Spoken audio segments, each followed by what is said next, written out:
లేదా పంజాబ్ ఎన్నికలు కానీ అక్కడ స్థానిక పరిస్థితులకు కానీ అక్కడ ఉన్న ప్రభుత్వాలకు సంబంధించి కానీ జరుగుతున్నాయి.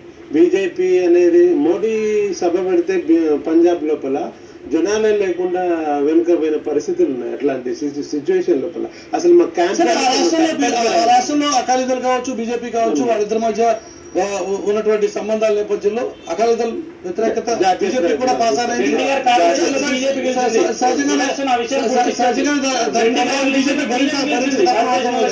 జాతీయ పరిణామాల నేపథ్యం లోపల జరుగుతుంది. అదే నీకు ఉత్తరప్రదేశ్కి వచ్చేసరికి అక్కడ ఓన్లీ స్థానిక అంశాలు కానీ స్థానిక లీడర్షిప్ని బేస్ చేసుకునే ఉంటుంది.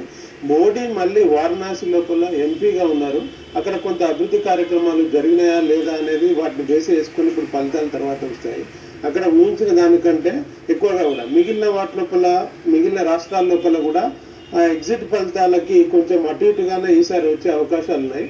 ఒక పంజాబ్లో మాత్రమే నువ్వా నేనా అన్న పొజిషన్కి వచ్చడానికి అవకాశం ఉంటుందా లేదా అనేది చూడాలి. ఎందుకంటే మేము కంప్లీట్గా మెజార్టీ స్థానాలు మాకు 70 పైన స్థానాలు మెజార్టీ స్థానాలు వస్తాయన్న విశ్వాసం అయితే నాకు ఉంది. కొత్త రాష్ట్రంలో జెండా పాతకాలంగా ఉన్నటువంటి సాగర్ కూడా మాట్లాడారు. సాగర్ వస్తున్నటువంటి ఫలితాలు ఇంతకుముందు మీరు చెప్పినట్టు కేవలం ప్రభుత్వ వ్యతిరేకత అనేది ఇక్కడ అన్ని రాష్ట్రాల్లో ప్రభావం చూపించింది అని చెప్పి అనుకోవచ్చా? కానీ యూపీ విషయం అందుకు భిన్నంగా ఉందనుకోవాలి. ఇందులో మనం అది చాలా క్లియర్ గా